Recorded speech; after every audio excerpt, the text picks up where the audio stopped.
இப்போ பெரியார் குறித்து விமர்சனமே செய்யக்கூடாதா? செய்யலாம். இப்போ இந்த சமீபத்திய சர்ச்சை குறித்து கருத்து இருக்கா அப்படின்னா அண்ணாமலை அவர்கள் சொல்றாரு, ஒரு கருத்து இருக்கு, என்கிட்ட ஆதாரம் இருக்குன்றாரு. பாஜக பின்னால இருந்து இவரை இயக்குதோ அப்படிங்கிற ஒரு கேள்வி வருது. அவங்க இயக்குறாங்களா இல்லையான்றதை நம்ம உறுதியாக சொல்ல வேண்டியதில்லை. ஆனால் இவர் சொன்ன உடனடியாக ஆதாரத்தை நான் தரேன்னு அண்ணாமலை சொல்றாரு.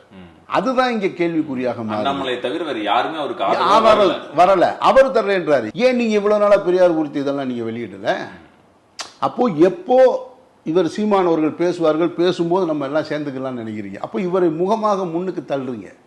அவர் ஒரு தமிழ் தேசிய அரசியலை முன்னுக்கு கொண்டு எடுத்துட்டு போறவர்.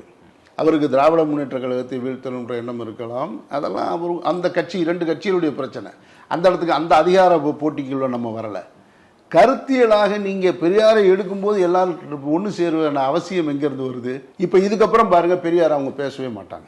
எப்பெல்லாம் இவர் பேசுறாரோ அப்பெல்லாம் பேசுவாங்க. உங்களுக்கு உண்மையிலேயே பெரியார் மீது விமர்சனம் இருந்தால், பெரியாரை பற்றிய குற்றச்சாட்டுகள் இருந்தால், அவரோட முரண்பாடுகள் இருந்தால் எல்லா நேரம் பேசணும்ல. நீங்க எல்லா நேரமும் பேச மாட்டேன்றீங்க.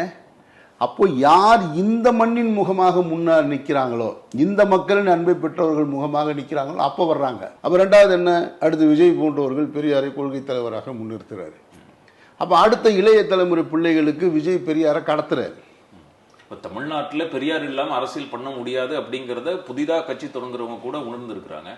அந்த தத்துவம் தேவை. உண்மையே சொல்ல போனா இங்க பெரியாருக்காக யாரும் ஓட்டு போடுறதே கிடையாது. அதுதான் நிஜமான உண்மை.